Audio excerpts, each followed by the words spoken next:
Mi papá me da asco. Así sin más lo dijo pensando que yo dormía. Lo dijo desde el cuarto de al lado con la voz baja pero clara como quien se desahoga con rabia y sin remordimiento. Y yo simplemente me quedé en silencio. No dije nada ni un suspiro. Solo apreté los ojos. Me dolió más que cualquier enfermedad, más que cualquier golpe que la vida me haya dado antes, porque ese asco venía de mi propio hijo. Mi nombre es Don Eliseo. Tengo 78 años y esta historia que estás por escuchar no es bonita, pero es verdadera. Nací en una zona rural de Michoacán. Trabajé desde niño con las manos en la tierra, y me hice hombre empujando carretillas de cemento cuando apenas tenía 14. Después de mucho esfuerzo, logré montar una pequeña empresa de materiales de construcción, que con los años se convirtió en algo digno. Nada lujoso, pero me permitió criar a mis 2 hijos, pagarles escuela particular, darles casa comida, e inclusive los llevé de vacaciones a lugares que yo jamás soñé visitar cuando era niño. Fui padre y madre porque su mamá se fue temprano y me dejó con un niño de 5 y una niña de 3. Nunca me quejé nunca porque ellos eran mi motor, mi fe. Yo cocinaba, lavaba, llevaba al doctor al colegio, a las clases de fútbol, a los bailables de la escuela. Trabajaba de sol a sol y aún así, me las arreglaba para leerles un cuento antes de dormir. Y lo hacía con gusto. No porque me tocaba, sino porque yo los amaba con todo lo que tenía. Y ahora, casi 40 años después, escucharlo decir eso me da asco, mi papá. No pude dormir esa noche. Me quedé mirando al techo como un fantasma con el corazón encogido, la mente, repitiendo esas palabras como un eco maligno. No sabía si llorar o reírme por haber sido tan tonto, tan ciego, porque ahora todo tenía sentido. Las miradas impacientes, los suspiros cuando hablaba, los comentarios sarcásticos en las comidas familiares. Yo solo no quería verlo. Me aferraba a la imagen de ese niño que me abrazaba con los brazos cortitos, con las manos llenas de lodo, que me decía: «Papi, no te vayas», cada vez que salía a trabajar. Pero ese niño ya no existía. Lo que quedaba ahora era un hombre frío, ingrato y cruel. Al día siguiente me levanté como siempre, preparé café, puse pan sobre la mesa y esperé que saliera del cuarto. Cuando lo vi, me saludó con esa cara de siempre como si nada. «¿Cómo dormiste, papá?» «Bien, hijo, muy bien». Y le ofrecí café sin una pizca de rencor en la voz, porque yo ya sabía lo que tenía que hacer. No en ese momento, pero algo dentro de mí se quebró. O mejor dicho, algo despertó. Durante todo el día sus palabras no se iban de mi cabeza. Me miraba en el espejo y me preguntaba: ¿eso soy yo? ¿Un estorbo? ¿Una molestia? ¿Un viejo que provoca asco? Recordé todas las veces que dejé de comprarme ropa para pagarle un curso. Todas las veces que dormí en la sala cuando él venía con su esposa para que tuvieran privacidad. Recordé el día que firmé el traspaso de un coche a su nombre sin pedirle nada a cambio. Y la vez que lo saqué de una deuda con el SAT, vendiendo parte de mis terrenos. Todo eso estaba en mi corazón como huellas profundas, y aún así ahora le doy asco. No dije nada ni esa tarde ni esa noche. Fui a dormir otra vez en silencio, pero esta vez no me sentía derrotado. Me sentía en calma, como quien finalmente acepta una verdad.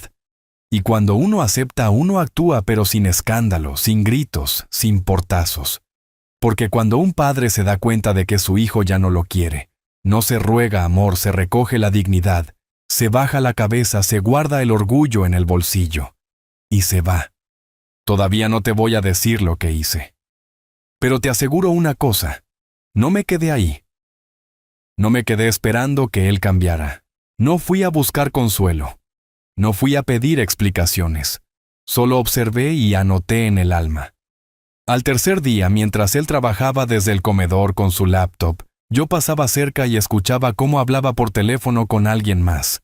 Mi papá está aquí todavía. Sí, el mismo de siempre. Viejo lento. No sé, ya no quiero vivir con él. Es como tener un mueble viejo en la casa, pero que respira. Y soltó una risa baja de burla. Me fui al jardín. Me senté solo. Miré la casa, esa casa grande, hermosa que construí con tanto esfuerzo. Esa casa estaba en mi nombre, toda avaliada en más de $1,500,000. Sí, toda mía. Y entonces me invadió un silencio profundo. No de tristeza, no era un silencio de certeza, como si una voz dentro de mí dijera, Eliseo, ya es hora. Esa noche abrí una gaveta del armario. Pegué una caneta azul y un papel bello que estaba dobrado allí hace años, y comencé a escribir algo que él nunca esquecería. Mas eso te cuento después. Comenta ahí. Si tú hubieras escuchado eso de tu propio hijo, ¿qué habrías hecho tú? Y dime también, ¿desde qué rincón del mundo me estás escuchando? Porque esta historia recién está comenzando. No escribí una carta larga. No ni siquiera usé palabras rebuscadas. Solo escribí lo necesario. Unas líneas claras directas como todo en mi vida. La dejé bien doblada metida dentro de un sobre amarillo que tenía guardado hacía años, junto con otros papeles importantes. Lo apoyé sobre mi escritorio. Y seguí con el resto del plan sin apuro, sin ansiedad. Porque cuando uno ha sido humillado de esa manera, no hay urgencia, hay decisión. Antes de eso pasé por cada rincón de la casa. No para llorar, no para recordar, sino para mirar con otros ojos, con los ojos de quien ya no pertenece. Caminé por el pasillo largo que construí con mis propias manos cuando todavía no había terminado de pagar el préstamo. Toqué la puerta del cuarto de mi hija, el que pinté de rosa cuando cumplió 15, y me detuve frente al portarretrato de mi difunta esposa en el comedor. Le hablé en voz baja. Le dije perdón por no haber visto antes quién se estaba convirtiendo nuestro hijo, y después me fui al banco. Tenía cita con mi asesor financiero, un joven muy correcto con quien ya había hablado otras veces. Él sabía que yo no tenía muchos gastos, que vivía de mi pensión y de algunas rentas. Pero lo que nadie sabía era que yo tenía un fondo guardado, una cuenta en dólares que empecé a formar muchos años atrás por si acaso. Porque todo hombre precavido sabe que él por si acaso siempre llega. Ese día retiré el monto que necesitaba para hacer lo que tenía que hacer, sin mover mucho, sin levantar sospechas. Por la tarde fui a hablar con la misma inmobiliaria que me ayudó a comprar la casa hacía 30 años. Me atendió un señor mayor que aún me recordaba, don Eliseo. Qué gusto verlo. ¿Qué lo trae por aquí? Quiero vender mi casa. Lo antes posible. Él me miró con sorpresa. Me preguntó si estaba seguro. Le dije que sí, que quería discreción, y le dejé claro. La propiedad estaba en mi nombre, sin deudas, sin hipotecas, sin complicaciones legales, todo limpio. ¿Algún motivo especial?, me preguntó. Uno solo: quiero desaparecer. No hizo más preguntas, solo asintió con la cabeza. Mientras los trámites comenzaban a moverse, yo seguía mi vida como si nada. Santiago pensaba que yo seguía igual. Cocinaba, regaba las plantas, le contestaba con amabilidad. Pero ya no era el mismo. Había una distancia invisible entre nosotros. Una distancia que él no veía, pero yo la sentía como una muralla. Una noche él trajo a unos amigos a cenar en casa. Rieron, tomaron cerveza, pusieron música. Yo no dije nada. Me encerré en mi cuarto. Pero pude oír otra vez su voz. Mi papá no se entera de nada. Ya está viejo, está en su mundo. Y otro le respondió: pero vive como rey, ¿eh? Esa casa es un palacio. Y él soltó una carcajada. Claro, mientras viva. Que la aproveche. Después me queda a mí. Fue ahí, en ese momento, que supe que mi decisión era correcta. Pasaron unos días y la venta avanzaba rápido. El comprador era extranjero. Quería pagar al contado. Tenía prisa igual que yo. Todo se alineó como si la vida misma dijera: ya basta, Eliseo. Sal de ahí. La noche anterior a la firma dormí poco. No por dudas, sino por emoción. No era venganza lo que sentía, era alivio. Era como si por fin me quitara una piedra del alma. A la mañana siguiente firmé los papeles. Vendí la casa por $1,500,000. Me depositaron el dinero en una cuenta nueva en otro banco con otro nombre como beneficiario legal. El mío. Pero con un código de privacidad reforzada. Nadie podría rastrear nada. Lo tenía todo planeado, todo limpio. Regresé a casa, la que desde ese momento ya no era mía. Santiago aún no había vuelto del trabajo. Tenía tiempo. Así que subí al cuarto, empaqué mi maleta, la de siempre, la de lona verde, metí ropa suficiente, mis documentos, el reloj de mi padre, un par de fotos antiguas y por supuesto el sobre con la nota. La dejé sobre la mesa del comedor con una piedra encima para que no volara. Y salí. No tomé taxi. Caminé hasta la esquina. Tomé un bus al centro. Desde ahí directo al aeropuerto. Ya tenía el boleto comprado hacía 3 días. Un pasaje de ida, sin retorno, sin avisos, sin despedidas. Y mientras el avión despegaba sentí paz.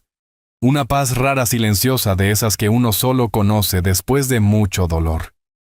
Santiago llegó esa noche y me llamó. 1 vez, 2, 3. No contesté. Me dejó un mensaje.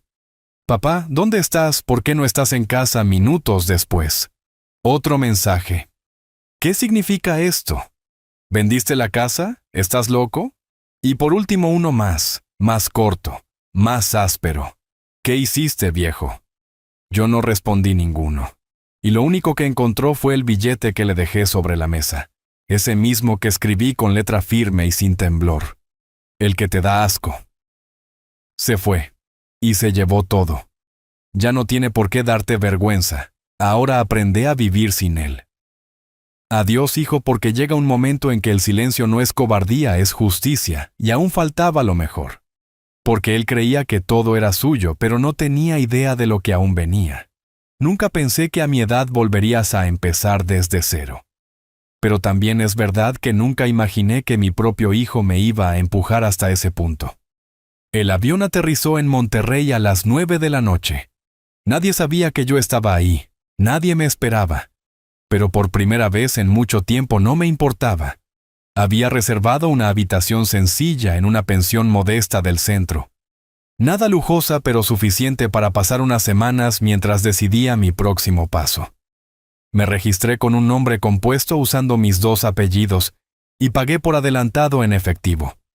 No quería dejar rastros, no porque tuviera miedo, sino porque no quería que nadie vinieran a buscarme, y menos él, porque yo lo conocía. Sabía que tarde o temprano Santiago iba a reaccionar. No por amor, no por preocupación, por interés. Esa misma noche, mientras me acostaba en la cama dura de la pensión, revisé mi celular viejo y vi más de 20 llamadas perdidas, todas de él. Más mensajes, más audios. Algunos en tono de súplica, otros de furia, uno, incluso insultándome. ¿Cómo se te ocurre hacer una estupidez así? ¿Qué voy a hacer ahora? ¿Dónde estás, viejo idiota? Apagué el teléfono. Lo envolví en un trapo y lo dejé dentro de la maleta. No iba a responder. No iba a darle explicaciones porque ya no tenía que hacerlo. Había pasado toda mi vida dándole a él lo que nunca me pidieron a mí. Mi padre fue estricto, duro, silencioso. Nunca me abrazó. Nunca me dijo, te quiero. Pero me enseñó a tener palabra, a ser honesto, a sostener lo que digo, a no vender mi dignidad por cariño. Yo quise ser distinto. Quise ser un padre más cálido, más presente. Pero me equivoqué. Confundí amor con sobreprotección, bondad con debilidad. Y él se acostumbró a un padre que siempre estaba, que siempre decía que sí, que nunca reclamaba nada. Hasta que se sintió con derecho a despreciarme. Los primeros días en la nueva ciudad fueron extraños. Me despertaba temprano como siempre, y salía a caminar por las calles sin rumbo. Observaba a la gente pasar, los vendedores ambulantes, los niños saliendo de la escuela. Y pensaba, ¿cuántos de ellos también fueron abandonados por sus hijos? ¿Cuántos viejos como yo andan por ahí caminando solos con el corazón partido, fingiendo que no les duele? Compraba un café en un puestito de la esquina. Me sentaba en la plaza y veía la vida continuar como si nada hubiera pasado. Como si mi historia no importara. Pero yo sabía que importaba. Tal vez no para el mundo, pero sí para mí. Una tarde me encontré con un hombre mayor, don Roque, que también vivía en la pensión. Nos sentamos a conversar. Me preguntó si tenía familia y yo le respondí que alguna vez la tuve. Me miró en silencio y después me dijo, hay cosas que se pierden y ya no vale la pena buscar. Tenía razón. Le conté un poco de lo que había vivido sin dar nombres ni detalles, solo lo suficiente. Y él me dijo, hizo bien viejo. Nadie tiene derecho a tratarte como basura, ni siquiera un hijo menos, aún un hijo. Esa noche dormí más tranquilo. Mientras tanto supe por la señora de la pensión que había una casa en las afueras en renta pequeña pero acogedora. Fui a verla. Estaba rodeada de árboles con un jardincito al frente y una hamaca vieja colgando entre dos pilares de madera. Me gustó. Me hizo acordar a los tiempos en que mis hijos eran niños, cuando colgaban hamacas entre los árboles del patio y jugaban a empujarse hasta casi tocar el cielo. Alquilé la casa por 6 meses, también pagados en efectivo. Compré muebles sencillos, un televisor, una estufa, un sillón cómodo y una mesa de madera clara y me instalé. Así en silencio, sin decirle a nadie, empecé de nuevo, a los 78 años. Pero claro, la historia no iba a terminar ahí. Un día, mientras caminaba por el mercado, mi antiguo celular que había dejado guardado empezó a sonar. Lo había encendido solo para hacer un trámite bancario. Y ahí estaba. El mensaje. Un correo formal escrito por un abogado. Mi hijo Santiago me estaba notificando de una intención de impugnación de venta, alegando que yo no estaba en pleno uso de mis facultades mentales al momento de vender la casa. Tuve que leerlo 3 veces para creerlo. Él quería alegar que yo estaba senil, que me estaba volviendo loco, que no sabía lo que hacía. No me enojé, no me desesperé. Solo respiré hondo y sonreí. Porque yo ya había previsto todo eso. Antes de la venta, había pedido a mi médico un certificado completo firmado y sellado, donde constaba que yo gozaba de total lucidez tanto física como mental. También había hecho una grabación en video con el notario explicando que la venta era voluntaria consciente y sin ningún tipo de presión. Y por si fuera poco, había redactado un documento adicional dejando constancia de que lo hacía por decisión personal por razones familiares íntimas, que no deseaba compartir públicamente. Todo archivado. Todo legalizado. Así que llamé al abogado del correo. Me presenté como don Eliseo y le dije con calma: dígale a Santiago que se olvide. No va a sacar un solo peso de esa casa. Y si sigue insistiendo voy a presentar pruebas que lo van a dejar en ridículo delante del juez. No hubo respuesta por varios días, hasta que llegó un nuevo mensaje. Esta vez era un audio de Santiago. Su voz sonaba diferente, cansada, desesperada. Papá, yo no sabía que tú habías hecho todo eso. No pensé que de verdad te ibas a ir así. Yo solo estaba enojado, ¿ok? No quise decir eso, lo del asco. Fue una tontería, perdón. Vuelve. Por favor, vuelve. No me dejes solo. No respondí. Apagué el celular, me serví un café, salí al patio, me senté en la hamaca, y por primera vez en muchos años sentí que no me debía a nadie, porque no hay peor abandono que el que viene de un hijo que todavía vive bajo tu techo. Y aún así te trata como si fueras invisible, y yo ya no estaba dispuesto a vivir así, no más, nunca más. No tenía pensado seguir sabiendo de él. Después de todo, ¿qué más podía decirme? Ya lo había escuchado todo. Y lo que más duele no es cuando te gritan con rabia, sino cuando te desprecian en voz baja creyendo que no los escuchas. Lo del asco. No era solo una palabra, era una condena. Y cuando un hijo te sentencia así, no hay marcha atrás. Sin embargo, la vida tiene sus propios giros. Y a veces, uno que ya se resignó a cerrar un capítulo, recibe una llamada inesperada. Esta vez no fue él. Fue su hermana, mi hija Mónica. La llamada llegó un martes por la mañana. Yo acababa de volver del mercado, traía pan recién horneado y unos tomates para preparar mi sopa. Contesté sin mirar el número. Papá, su voz. La reconocí al instante y me quedé callado unos segundos. Papá, ¿estás ahí? Sí, hija. Aquí estoy. Hubo silencio del otro lado. Un silencio lleno de emociones contenidas. Me costó encontrarte, dijo con la voz quebrada. Nadie sabía dónde estabas. Santiago no quiso decir nada. Solo nos contó que habías vendido la casa y desaparecido. ¿Y qué te dijo sobre por qué lo hice? Dijo que tuviste una crisis, que ya no estabas bien. Reí por lo bajo. Claro, eso suena muy conveniente. Papá, yo no sabía nada de lo que pasó, te lo juro. Pero sospeché porque él no es el mismo desde hace tiempo. Le pedí que me hablara con calma, sin apuros. Le conté mi versión sin adornos, sin exageraciones. Le hablé del me da asco del plan de la venta del billete. Ella lloró no de sorpresa, sino de pena. Yo siempre supe que algo no andaba bien. Me confesó. Santiago cambió mucho, se volvió arrogante, frío. Te usaba, papá, y yo lo veía. Pero me daba miedo hablar. Me decía que no me metiera, que tú sabías lo que hacías. Y yo lo sabía, hija. Solo que no quería verlo. Porque uno como padre siempre espera que el amor sea más fuerte que la ingratitud. Pero no siempre lo es. Me pidió para verme. Dijo que necesitaba abrazarme, que tenía cosas que contarme, que su hijo, mi nieto, preguntaba por mí todo el tiempo. Dudé porque aún tenía esa desconfianza clavada, ese temor, de que todo fuera parte de un juego de Santiago. Pero algo en su voz me convenció. A Mónica yo siempre la sentí más sensible, más justa. Y al fin y al cabo, no todos los hijos son iguales. Una semana después, ella llegó a mi nueva casa. La vi bajar del taxi con los ojos llenos de agua, cargando una bolsa con pan dulce y una caja con fotos viejas. Nos abrazamos largo. Lloramos sin decir nada. Solo ese abrazo. Ya decía todo lo que hacía años no nos habíamos dicho. Pasamos horas hablando. Me contó cosas que me dejaron helado. Que Santiago había intentado meterse a mi antigua casa después de la venta. Que armó un escándalo con el nuevo dueño. Que había ido a la familia a decir que yo lo había abandonado. Que estaba enfermo. Que incluso intentó mover contactos para declarar la venta inválida.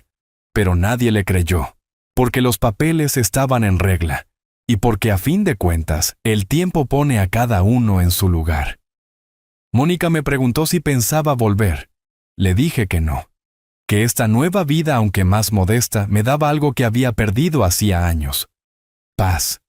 Que no extrañaba el ruido ni la televisión a todo volumen, ni los comentarios sarcásticos durante la cena.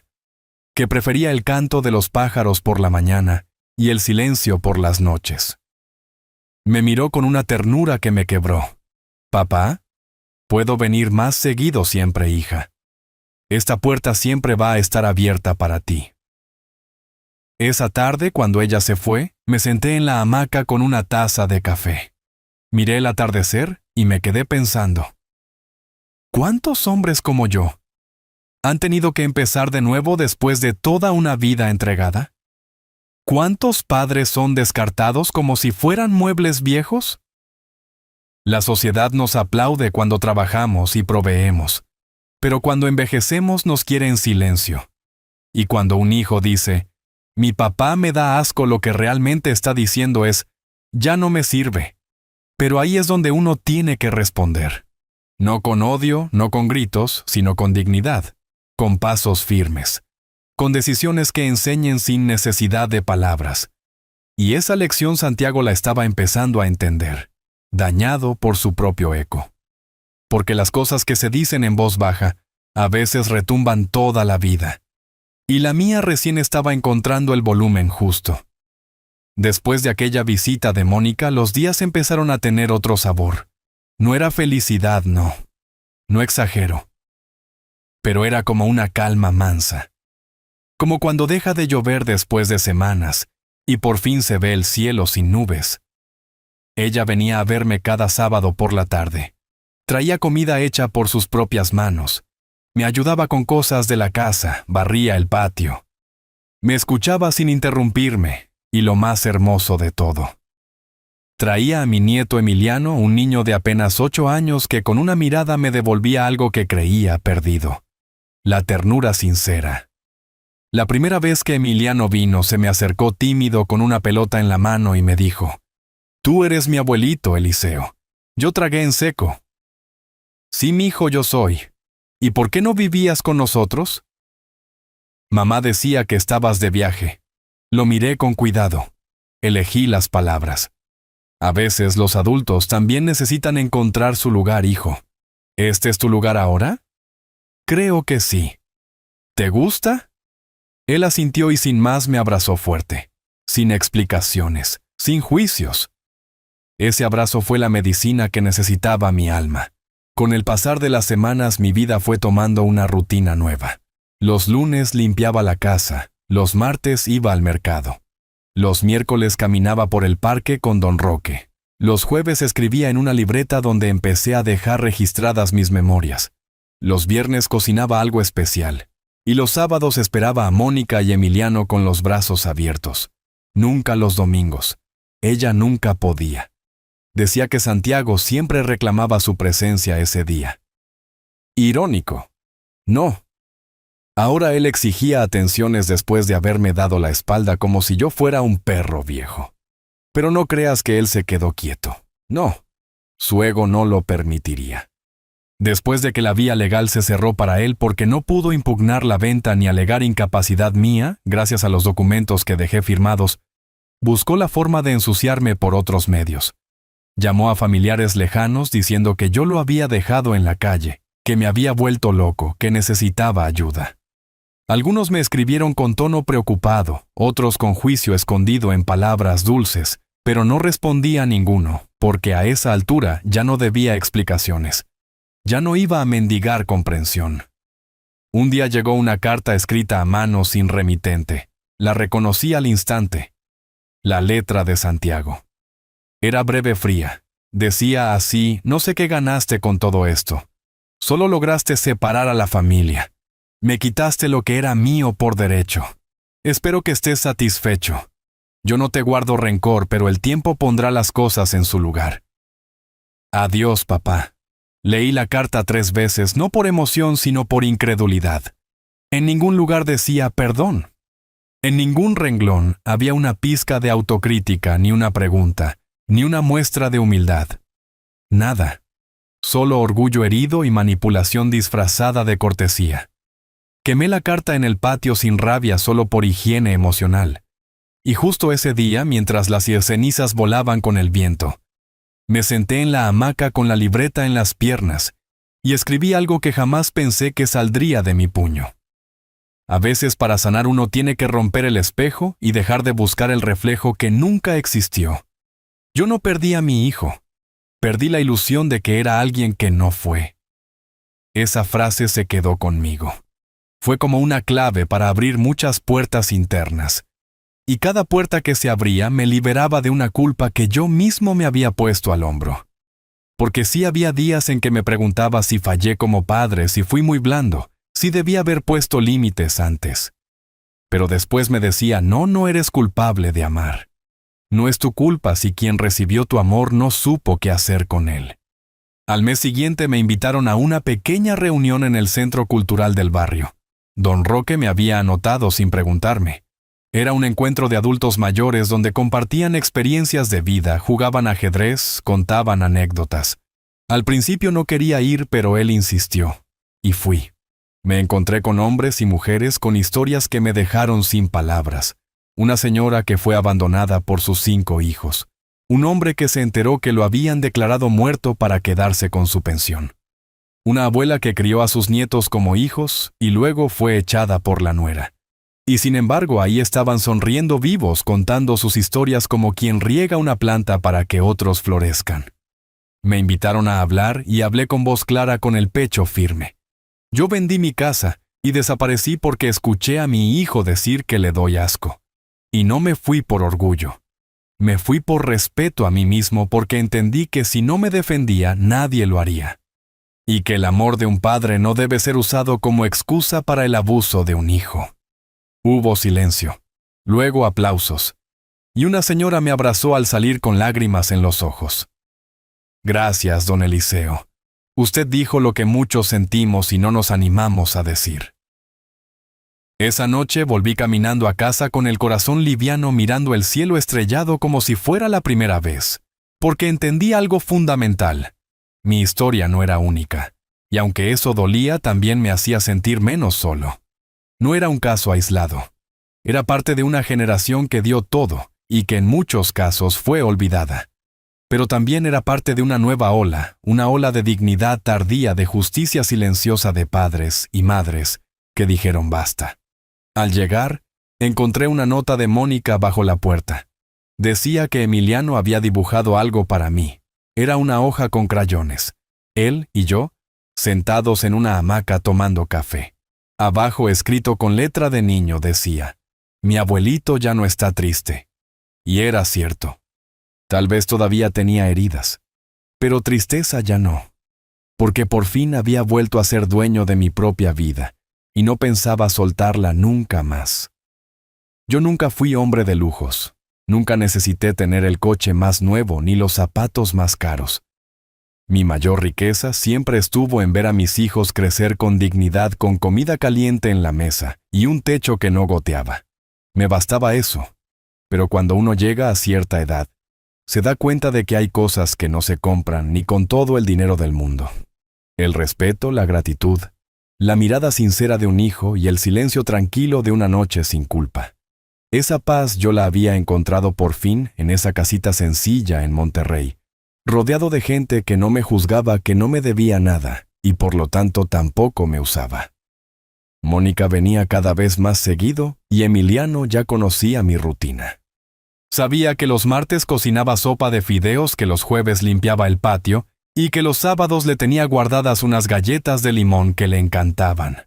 Nos reíamos mucho, jugábamos cartas. Me contaba de la escuela de sus amiguitos, de cómo le decían el nieto del sabio cuando hablaba de mí. Y eso me llenaba de orgullo porque aunque Santiago me había dado la espalda, Emiliano me devolvía la fe.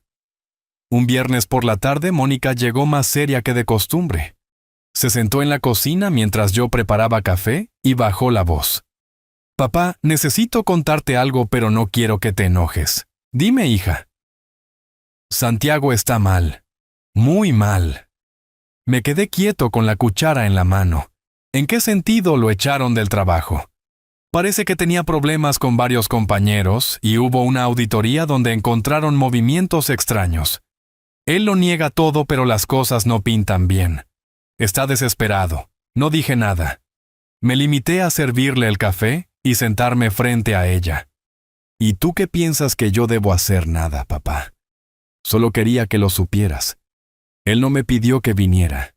Ni siquiera sabe que estoy aquí, pero creo que está tocando fondo. Y tú sabes cómo es. Cuando se siente acorralado, ataca. ¿Crees que va a venir a buscarme? No lo sé. Pero si lo hace, quiero que estés preparado. Asentí en silencio. Yo ya me imaginaba algo así. Santiago siempre había tenido esa mezcla de orgullo y desesperación que lo volvía peligroso cuando las cosas no salían como quería. Pensaba que el mundo le debía algo, como si todo lo que tenía fuera por derecho y no por esfuerzo ajeno. Y yo ya no estaba dispuesto a sostenerlo más. Esa noche no dormí mucho. Me senté en el sillón del patio bajo las estrellas y me puse a pensar en la vida, en cómo uno da todo por los hijos y a veces termina huyendo de ellos, en cómo el amor no basta si no hay respeto, y en cómo por mucho que duela, hay que aceptar que no todos los hijos merecen el mismo lugar en el corazón. Algunos se lo ganan, otros lo pierden. 2 días después pasó lo que Mónica temía. Eran las 6 de la tarde. Yo acababa de regresar del centro donde había ido a comprar unos clavos para reparar una tabla suelta del porche. Al doblar la esquina lo vi. Santiago. Sentado en la banqueta con la cara hundida entre las manos. Tenía ojeras profundas, la ropa arrugada y ese gesto torcido de quien ya no tiene excusas. Me miró. Se puso de pie. «Papá», no dije nada. Seguí caminando hacia la puerta. Él me siguió. «Papá, por favor, solo escúchame». ¿Escuchar qué? Otro discurso sobre cómo te debo algo. No, esta vez no. Entonces habla. Se quedó parado respirando hondo. Sus ojos estaban rojos. Me equivoqué, lo sé. Dije cosas que no debía, que ni siquiera sentía. Pero estaba enojado, frustrado. Conmigo mismo, pero lo pagué contigo. Dijiste que te doy asco. ¿Recuerdas eso? Sí. Y dime, Santiago, ¿qué se hace con un padre que da asco? Se le pide ayuda cuando todo sale mal. Bajó la mirada. No respondió. ¿Qué quieres ahora? Nada. Solo quería decirte que si algún día decides volver a hablarme, estaré aquí. No te voy a molestar más, lo juro. Me miró por última vez y se fue. Caminó lento arrastrando los pies como quien ya no tiene a dónde ir. Entré a la casa, cerré la puerta, me apoyé contra ella y respiré profundo. No lloré. No sentí lástima. Solo sentí que ya no era el mismo, que ese hombre Santiago ya no tenía poder sobre mí. Ni sus palabras, ni sus desgracias, ni su culpa. Porque yo ya me había liberado. Y cuando uno se libera no hay nada ni nadie que te vuelvan a encadenar. Esa noche escribí otra frase en mi libreta, una que quiero que algún día Emiliano lea. El perdón no siempre es volver.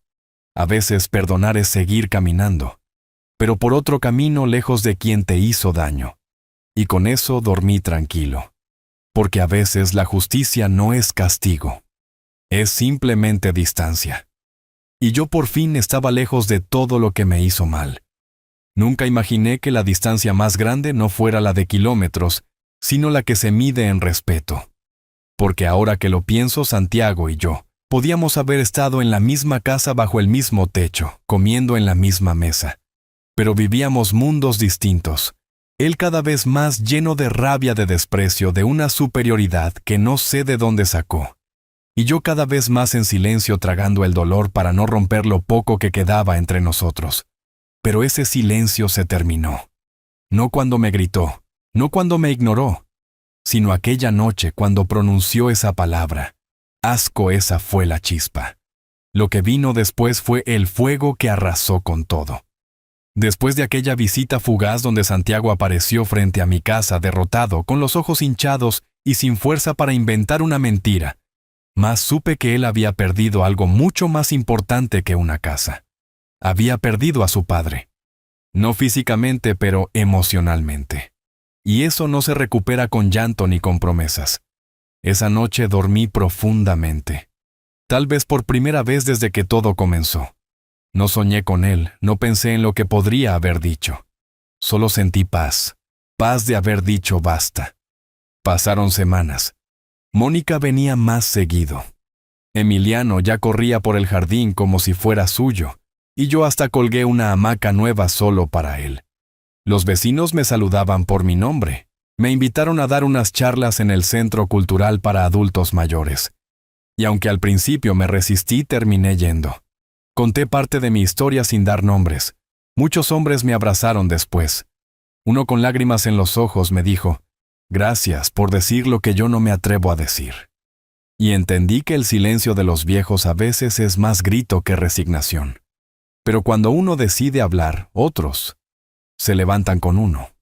Una tarde de viernes, ya con la brisa fresca bajando del cerro, Mónica me contó que Santiago había ido a su casa, que estaba peor, sin empleo, con deudas, y que hasta había intentado vender cosas de su departamento sin el consentimiento del casero. Lo habían amenazado con denunciarlo, y ahí estaba otra vez revolcándose en su propio desastre, buscando culpables afuera, sin mirar lo que había sembrado. «¿Y qué quiere ahora?», le pregunté. «Dice que necesita ayuda, que no puede solo». «¿Y tú le crees?». «No, papá, ya no. Pero es mi hermano, y yo soy tu padre, y por eso estoy aquí contigo». Ese diálogo me quedó resonando porque yo sabía que en algún momento Santiago iba a volver, no para pedir perdón de verdad, sino para buscar un salvavidas. Y yo tenía muy claro que no sería yo quien se lo diera, porque hay algo más valioso que tender la mano, saber cuándo no hacerlo. 3 días después, sucedió lo inevitable. Llamaron a la puerta justo cuando yo terminaba de almorzar. Me acerqué con cuidado. No esperaba visita. Abrí y ahí estaba Santiago. No traía maleta, no traía flores, solo su cara larga y la voz rota. «Papá, no tengo dónde dormir esta noche». Me quedé mirándolo. Me apoyé en el marco de la puerta y no dije nada. Lo perdí todo. Todo. No, lo que perdiste no fue todo, Santiago. Fue a mí. Y eso lo perdiste mucho antes. ¿Tan duro vas a ser? Después de todo lo que hiciste por mí, ¿ahora me dejas así? Me dolió. No por sus palabras, sino por su manipulación. Aún en ese estado no entendía. No asumía. ¿Sabes por qué no puedo dejarte entrar, Santiago? Porque no me pides perdón, me pides ayuda y no son lo mismo. ¿Qué diferencia hay que el perdón nace del alma y la ayuda del interés? Y tú no tienes alma en esta visita. Cerré la puerta, lento, sin violencia. Me temblaban las manos no de miedo sino de certeza, porque esa fue la última vez que lo vi. Después de eso no supe más de él. Mónica me dijo que se había ido de la ciudad, que intentó conseguir trabajo en otro estado, que andaba diciendo por ahí que yo era un viejo rencoroso. Me dio igual. No quise saber más. Me centré en mí, en Emiliano, en los sábados de sol, en los desayunos con pan de elote, en los libros que había dejado sin leer durante años. Empecé a escribir mis memorias, no con la idea de publicarlas, sino para dejarlas a mi nieto, para que un día, cuando él sea grande, sepa quién fue su abuelo. ¿Qué hizo? ¿Qué no permitió? ¿Qué defendió con dignidad? A veces al caer la tarde me siento en la hamaca con una taza de café. Escucho los pájaros, el viento y pienso en la vida, en cómo todo se puede perder. Menos la dignidad. Y eso, aunque muchos no lo entiendan, es lo único que nos hace verdaderamente libres. No sé qué será de Santiago. No deseo que le pase nada malo. Pero tampoco lo espero. Porque aprendí que no todos los vínculos pueden salvarse. Algunos deben soltarse para que uno no se hunda con ellos. Y yo por fin dejé de hundirme. Porque elegí nadar hacia la orilla. Solo, pero en paz. Hay un tipo de soledad que no duele. Una soledad escogida, que no se impone desde el abandono sino desde la dignidad. Esa fue la que yo elegí, no para castigar a nadie ni para hacerme la víctima, sino para respetarme. Porque después de toda una vida dando, llega el día en que uno también se da algo a sí mismo. Silencio, paz, distancia. Y desde que tomé la decisión de alejarme fue como si el mundo por fin bajara el volumen. Como si el ruido que me perseguía, el desprecio, la humillación, la manipulación, se quedara del otro lado de una puerta que ya no pensaba volver a abrir. Mis días seguían sencillos. Me despertaba temprano. Me preparaba mi café, barría el jardín y me sentaba en la hamaca a ver salir el sol. A veces escribía. Otras veces simplemente me quedaba ahí respirando. Escuchando el viento entre los árboles. Viendo cómo las hojas caían una por una sin apuro. Mónica venía cada fin de semana. A veces traía a Emiliano. Otras venía sola. Me contaba sobre su trabajo, sobre cómo estaba intentando emprender algo por su cuenta. Me pedía consejos, se reía de mis chistes, me cuidaba, me hacía sentir padre otra vez. Pero no desde la obligación, sino desde el afecto genuino. Una mañana ella llegó con una caja de cartón. Papá, traje algo que creo que debes tener. ¿Qué es? Cosas tuyas que encontré en la casa vieja. Estaban guardadas en un armario mezcladas con papeles de Santiago. Parece que las olvidaste. La abrí con curiosidad. Había fotos viejas, libretas, recibos, cartas de cuando mi esposa aún vivía. También una grabación en cassette con mi voz enseñándole a Santiago las tablas de multiplicar cuando tenía 8 años. La puse en una grabadora que aún conservaba y escuché mi propia voz diciendo: «Vamos, hijo, tú puedes 9 por 7». Y la vocecita de él chiquita contestando con duda. Me quebré. Lloré sin hacer ruido, solo con los ojos, dejando que esa memoria me atravesara. Porque ese niño, ese sí me amó. Ese niño que repetía: «Gracias, papi», después de cada respuesta correcta. Ese sí me abrazaba fuerte sin vergüenza. Pero ese niño se perdió en algún punto del camino, y yo no supe cuándo fue. Mónica me miraba en silencio y cuando terminó la grabación se acercó despacio. ¿Te arrepientes de algo, papá? Sí, de no haber dicho basta antes de haber aguantado tanto por miedo a perder algo que al final ya no existía. Ella se quedó pensando. Luego me dijo algo que no voy a olvidar. Yo siempre te admiré, papá. Pero desde que hiciste lo que hiciste, desde que tuviste el valor de marcharte, te admiro más. Sus palabras me abrazaron por dentro porque entendí que no había fallado como padre, que había fallado tal vez como hombre silencioso que había permitido más de lo debido, por amor sí, pero también por costumbre, por esa idea de que los padres deben soportar todo. Y no deben. Días después recibí una carta certificada. Era de un abogado. Me sorprendió. Pensé que ya no quedaban pendientes legales, pero al abrirla entendí. Era un aviso de embargo. Santiago había usado mi nombre como garantía en un préstamo que nunca pagó. Una firma falsificada claramente. Yo ya no figuraba como propietario de la casa, pero él había intentado utilizar mi nombre antiguo en documentos viejos. El banco había detectado la irregularidad y ahora iniciaban una investigación. No podían culparme, pero sí me pedían colaboración. Llamé de inmediato al abogado que me había asistido en la venta de la casa. Le conté todo. Al día siguiente presentó una denuncia formal por suplantación de identidad. Teníamos pruebas, firmas, comparadas fechas, declaraciones notariales. Todo en regla. No me sorprendió.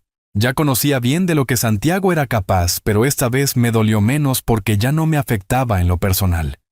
Era como si ese capítulo estuviera tan lejos que su sombra ya no alcanzaba a tocarme. Lo que más me molestó fue pensar en Emiliano, en el padre que tenía en el ejemplo que estaba viendo. Por eso decidí algo. Llamé a Mónica y le dije que quería abrir un fondo de estudios para el niño. No lo puse a nombre de ella, ni siquiera mío. Lo puse con una cláusula especial. Intocable hasta sus 18 años con supervisión legal y un tutor financiero designado. Aseguré que ese niño, al menos él, no repetiría la historia. ¿Y si Santiago se entera?, me preguntó Mónica. Que se entere. No le debo explicaciones. Le debo a mi nieto algo mejor. Ella lloró. Me abrazó con fuerza. Me dijo, gracias por no rendirte, papá. Yo ya me rendí una vez cuando creí que todo estaba perdido. Pero ahora no. Ahora estoy más vivo que nunca. Esa noche escribí una carta para Emiliano.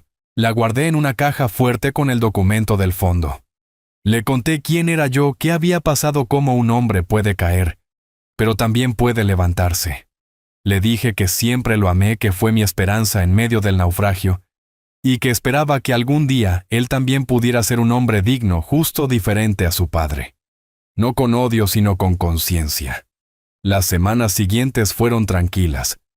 El abogado me informó que Santiago no se presentó a declarar, que estaba en otro estado, que probablemente enfrentaría consecuencias legales. No me alegré, pero tampoco me apené. Porque lo que sucede cuando uno juega con fuego es que tarde o temprano se quema. Y él hacía tiempo había perdido el control del incendio que había provocado. Una tarde, mientras regaba el jardín, vi pasar a Emiliano en bicicleta con una sonrisa de oreja a oreja.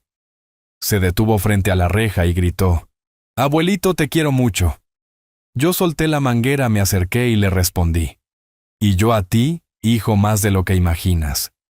Y en ese momento supe que todo valió la pena. Cada lágrima, cada silencio, cada decisión difícil. Porque lo que uno siembra con amor, aunque el camino esté lleno de piedras, siempre termina floreciendo. Solo hay que tener valor para no abandonar la semilla. Y paciencia para esperar la primavera. Hay silencios que gritan verdades más fuertes que cualquier palabra. Y en ese punto de mi vida ya no necesitaba explicaciones ni disculpas. Porque cuando uno ha sido herido de verdad, lo que más desea no es que el otro sufra, sino que uno mismo deje de sufrir. Y eso por fin estaba ocurriendo. Yo me había curado. No con medicinas, no con terapia. Me curé con distancia, con dignidad, con la certeza de que lo que hice fue justo. Y sobre todo con el amor sincero de quienes sí decidieron quedarse. Como mi hija, como mi nieto. Mi rutina se había vuelto sagrada. Amanecía temprano, leía un poco antes del desayuno, hacía caminatas lentas por el vecindario, saludaba a los vecinos, a veces ayudaba a cargar alguna bolsa o simplemente me sentaba en la banca de la plaza a ver la vida pasar. Descubrí que uno puede empezar de nuevo incluso a los 80, si deja de esperar algo de los demás, y empieza a escucharse a uno mismo. Pero un domingo que Mónica no vino como de costumbre, sentí algo extraño. una inquietud en el pecho. No era angustia. Era como si el aire se hubiera puesto espeso. Pensé que quizá estaba enferma. Al día siguiente me llamó. Papá, necesito que estés tranquilo con lo que te voy a decir. ¿Pasó algo, Santiago? Está detenido. No dije nada. ¿Por qué intentó falsificar una firma de un documento de propiedad que ya no existía? El nuevo dueño de tu antigua casa lo denunció. Lo detuvieron saliendo de una notaría. Está en la cárcel, sí. Y tú fuiste a verlo, fui, pero no me dejaron pasar. Él solo pidió que te avisara. Me quedé en silencio sentado frente a la ventana viendo pasar una pareja de ancianos tomados de la mano. Pensé, ¿en qué momento se rompió todo? ¿Cuándo fue que mi hijo se convirtió en un extraño? ¿Dónde quedó ese niño que me abrazaba cuando se caía de la bicicleta? ¿Qué quieres que haga, Mónica? Nada, papá. Solo quería que lo supieras. No para que lo salves, sino para que estés en paz con tu decisión. Ya estoy en paz, hija. Hace tiempo. Lo que pase con Santiago ahora es consecuencia de sus propios actos. ¿Lo sé? Gracias por avisarme. Colgué el teléfono. No sentí alegría, tampoco tristeza, solo una resignación tranquila. Como quien ve una tormenta a lo lejos, pero ya construyó un techo firme.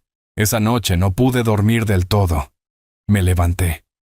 Fui al escritorio y abrí la libreta donde había estado escribiendo mis memorias. La última hoja estaba en blanco. Me senté y escribí.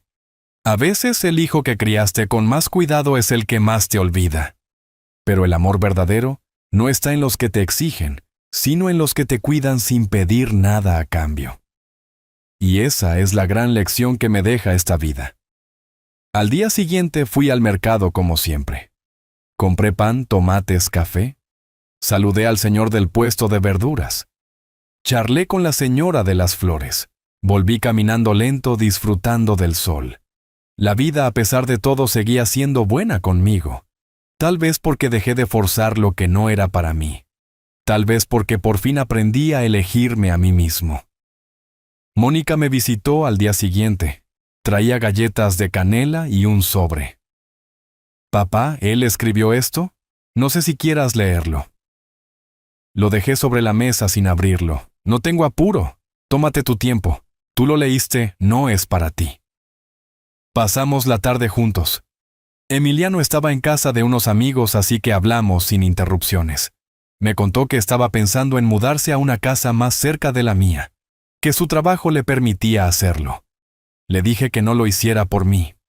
No es por ti, papá, es por mí. Quiero que Emiliano te tenga cerca, que crezca aprendiendo de ti. Me emocioné porque entendí que a pesar de todo lo que se perdió con uno, con la otra lo había ganado todo. Cuando se fueron me quedé solo. El sobre seguía ahí intacto. Lo tomé, dudé, pero lo abrí. Papá, sé que tal vez no leas esto, y si lo haces, tal vez no creas nada de lo que diga, y estarías en tu derecho. No tengo cómo justificar lo que hice, lo que dije, lo que fui. Te fallé, te humillé. Te convertí en un blanco de mi rabia. Y lo peor, ni siquiera me detuve a preguntarte si estabas bien. No sé en qué momento me volví ese hombre. No sé cuándo me alejé tanto de ti.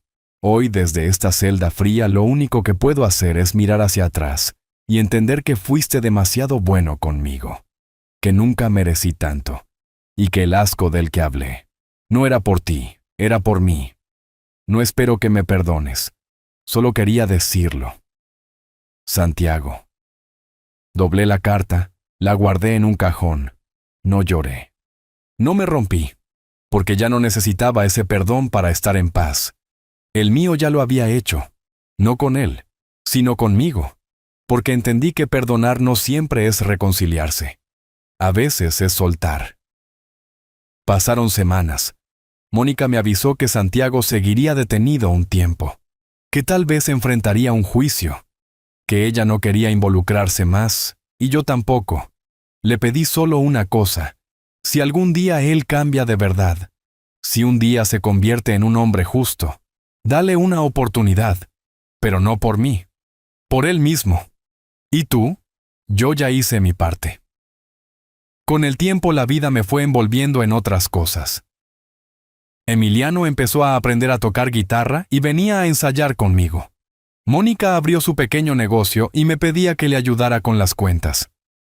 El barrio me conocía como el abuelo que da consejos, y muchos venían a platicar conmigo en las tardes. Una vez una joven madre me dijo: «Don Eliseo, ¿cómo hizo para no volverse amargado después de todo?». Y le respondí: «Porque entendí que hay cosas que uno no puede cambiar, pero sí puede decidir qué hacer con lo que queda. Y eso hice yo. Con lo que quedó construí algo nuevo, más pequeño tal vez, pero más verdadero. Y cada noche al cerrar los ojos agradezco en silencio. No por lo que perdí, sino por lo que aprendí. Porque a veces lo más valioso no es lo que nos dan, sino lo que descubrimos cuando ya nadie queda. Y yo por fin me había encontrado a mí mismo. La vida te enseña tarde o temprano que no todo lo que se rompe puede arreglarse, pero también que no todo lo que se pierde se echa de menos. Y si llegas a viejo sin aprender, eso vives con una mochila que nunca te deja caminar derecho. Yo, gracias a Dios, solté muchas cosas a tiempo. No para olvidar, sino para no cargar más lo que ya no me correspondía. Y así, llegué hasta aquí. Con el corazón completo aunque con cicatrices. Con la espalda recta aunque haya soportado muchas humillaciones. Con las manos abiertas, pero ya no para dar a quien desprecia, sino para sostener a quien valora. Han pasado 2 años desde aquel día en que escuché a Santiago decir que yo le daba asco. 2 años desde que vendí mi casa, desaparecí, y dejé ese billete sobre la mesa. Y en ese tiempo no volví a verlo, no volví a recibir cartas, no volví a escuchar su voz. Y no porque no pudiera, sino porque ya no quise. Porque hay cosas que cuando se rompen no se arreglan hablando, solo se aceptan y se sueltan. Mi vida ahora es otra. No es de lujos, pero sí de tranquilidad. La casita que alquilé al principio terminó siendo mía. La compré con parte del dinero de la venta al contado sin avisar ayer a nadie. La remodelé con mis propias manos poco a poco como me gusta. Puse una cerca de madera, una hamaca doble en el porche. Sembré plantas en el jardín. Hay un limonero que empieza a dar fruto. Y cada vez que lo veo florecer, me acuerdo de una frase que escribí en mi libreta. Las raíces profundas no temen el viento. Emiliano sigue visitándome cada semana. Ya cumplió 10 años. Es un niño curioso, alegre, respetuoso. Me escucha como si cada palabra fuera un secreto. Y cuando le cuento historias de mi juventud, de su abuela, de los tiempos en que todo era más lento pero más sincero, me mira como si estuviera escuchando a un héroe. Y eso me honra. Me hace sentir útil otra vez. Mónica también está bien. Su negocio de pasteles y repostería va creciendo. Y aunque a veces llega cansada, siempre tiene tiempo para sentarse conmigo a tomar café y reírnos de cosas pequeñas. Me cuida sin hacerlo evidente. Me ayuda sin hacerme sentir viejo. Y eso para un hombre de mi edad vale oro. Un día hace unos meses me preguntó si quería escribir un testamento. Le dije que sí, pero con una condición, que ella no se metiera. Que no supiera nada hasta que yo no estuviera. Porque quería hacerlo sin presión, sin expectativas. Lo redacté con calma. Dejé una parte del dinero para Emiliano con la misma cláusula de antes. Acceso solo a partir de los 18 años con fines educativos. Dejé la casa también para él. Y un sobre cerrado para ser entregado solo cuando tenga edad suficiente para entender. Dentro está mi libreta de memorias con todas mis reflexiones. No para que me admire, sino para que aprenda. Para que sepa que el amor también necesita límites. Y que la dignidad nunca se negocia. En cuanto a Santiago, no está en el testamento ni un peso, ni una palabra. No por venganza, sino por justicia. Porque uno no puede premiar al que pisotea ni heredar a quien desprecia. A veces amar a un hijo es decirle, hasta aquí. Y eso también es parte de ser padre. Hace poco recibí una visita inesperada. Era la madre de Santiago. No éramos pareja desde hacía muchos años. Ella también había estado ausente casi toda la vida de los niños. Vino a buscarme no por nostalgia, sino porque Santiago le había escrito desde el lugar donde ahora vive, un albergue en otro estado. Según ella, él estaba solo sin trabajo fijo, dependiendo de ayudas sociales, y había empezado a dar charlas en grupos de rehabilitación emocional. Me pareció curioso. No pregunté mucho, solo escuché. Él dice que cambió el liceo, que por fin entendió. ¿Y tú le crees? No lo sé, pero me pidió que viniera a verte. ¿Y para qué? Para entregarte esto. Era un papel doblado. Lo tomé, pero no lo abrí en ese momento. La acompañé hasta la puerta. Me agradeció el tiempo, me abrazó sin que yo se lo pidiera y se fue. Esperé hasta la noche. Me senté en la hamaca con el viento tibio en la cara y abrí el papel. Era breve, muy diferente a las cartas anteriores. Papá, esta vez no escribo para pedir nada. Solo quería decirte que lo entendí. Tarde, pero lo entendí. Me convertí en el hombre que juré que nunca sería. Y lo peor, lo fui contigo. Hoy sé que ya no tengo derecho a estar en tu vida, que no merezco ni una palabra. Pero quiero que sepas que todo lo que me enseñaste finalmente me alcanzó. Donde estés, te deseo paz. Y gracias, Santiago. Lo leí una sola vez. No sentí el impulso de guardarlo. Tampoco de responder. Solo lo doblé despacio, lo dejé sobre la mesa y seguí mirando las estrellas.